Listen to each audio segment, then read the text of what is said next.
wesinyo olwabuganda yafe ekitiibwa kya Buganda kyabanda naffe tukikuumenga nze nayimba yanesiddeera Sasanya Kabaka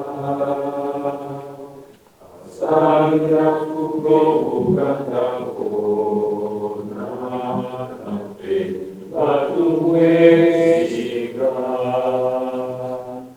Twesi naye tegewa abantu basatu bokka abalaga twesi bano bannabitone bakukuutivu bw'aba ayimba ennaku tayinza kuteeka ssanyu ku maaso ate bw'aba ayimba essanyu ateeka ssanyu ku maaso ekiddibwamu kyantu twesiime owesiima obeera muki buli lweweesiima obeera musanyufu era nkyogedde n'abaana bannabitone abakukuutivu kubanga olumanyi kidiba kisaasaanye kati tuddemu ekitiibwa kya Buganda ate tetukiyimba nga tukerebera kambakulembere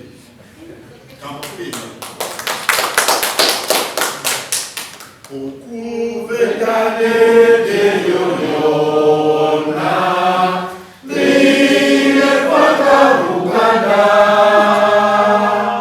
lyamanyibwa nnyo eggwanga lyaffe okwetooloola ensi zonna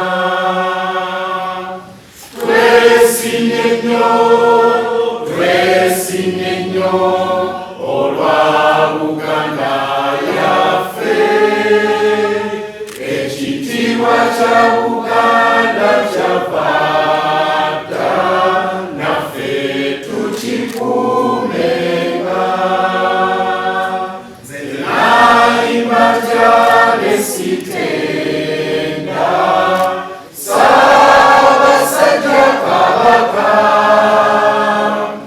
asaanira fuga Buganda bonna naffe nga tumwesiga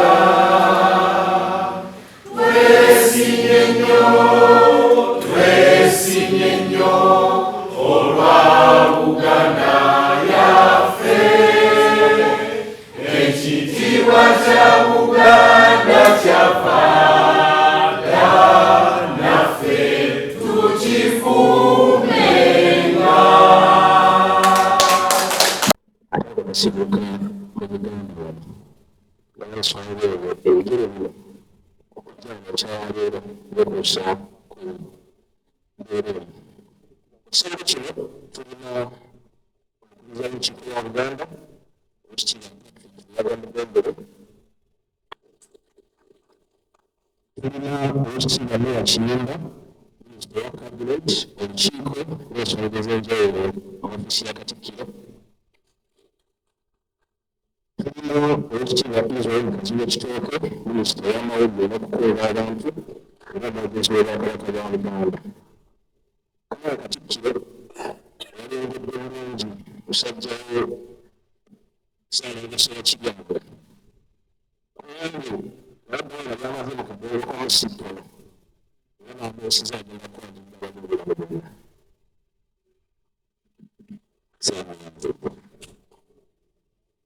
Sebata addiriddwa omukulu Matiya Luyima jjajja w'abayimbi nno oyo n'abayimbi abatomba njole olwansooka embuuga ojja mukubuulira Ssebuka Kakulu. Omukyalo ono bamuyita Harriet Ssanyu, ayimbye obuyimba obuwerako omulina akaddole akaafuuka ekizibu lwakuba abantu kye bakatuuma naye nga kalala tayito yaako mwami Ssebato ojja kunnyamba. Abakulu bo bakimanyire ddala tuve wano nga tebamuyita ddole. Bwe nzira eno ku buuyi buno ku mukono gwange ogwa ddyo antuddeko wano ye Mumbejja Josephine Ndagire gwe baakazaako erya Nabitaka. Y'ono n'addirirwa Senga Nabatta oba Alice yazaalwa Ow'Enkima. Bwekityo bwe kiri n'omuteesiteesi waffe omukanesiba akatambaala kano mbule tibamanya nti nze wa Bigi naye era ssebo ye wuuyo akutudde awo okumpi. Twerekeddwako bannaffe abalala.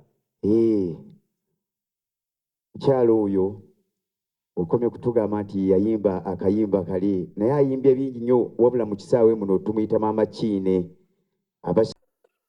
Omuggo guba gwa Natema nga teguba gwa Nalonda.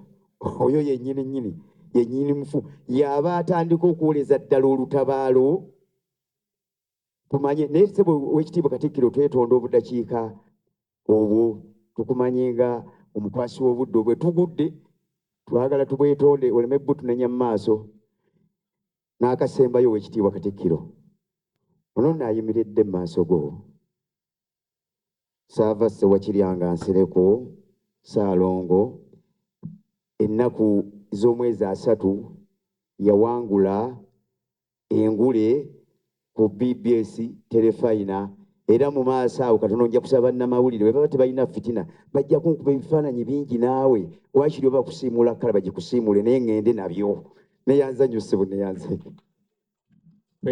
tweyanzege Lord Fred Sebatta yakayingira manya nti mu kitabo ky'Ettoffaali Lord Fred Sebatta Misa Kisemakula bibamu ku bantu bewayogerako abayimbye ku nsonga za Buganda kiriza mu kaseera kano atulamuseeko ebugambo butonotono bwenjogera. Musajjawo nze Fred Sebatta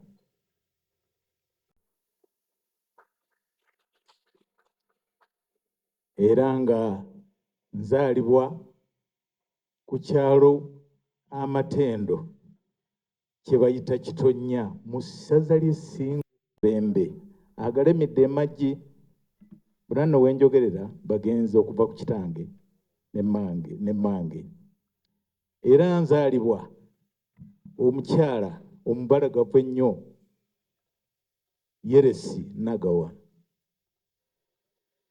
kati yekitegeeza nti ab'Enkima abo bwe bakwata ekitooke. Awo nno wenvaawo ssebo nzize nguluba n'ensi eno naye nze nga nnwanira olutalo lwange ndulwanira mu kitone kino Katonda kyeyampa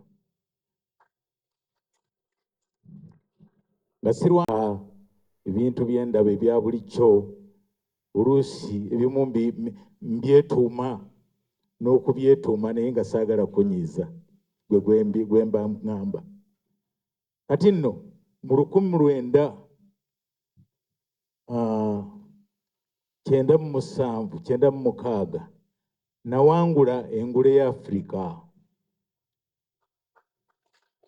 era ne nfuuka Star of Africa. Engule eyo ssebo tebagijja ku muntu ng'ekikopo ky'omupiira asigala nayo era nakati engule yange gyeri n'ebintu byonna ebyajjirako nja kubiraga abantu bo nga 13 December mu Serena Hotel. Akati nno kinavudde ŋŋambako nze ssebo ne ŋŋamba omuteesiteesi abateesiteesi we bali wano mukyala Bigi n'abalala abamuwerekeddeko nti tugende tulabe ku kabaka waffe ow'ebweru we tubanga gwe tusisinkanye atukungira abantu be abazaana be n'abantu n'abasajja be basobole okujja okulaba ku kivulu kyange ekya njaguza emyaka 42 nga nkutte endongo eyo ebuulirira n'okusanyusa.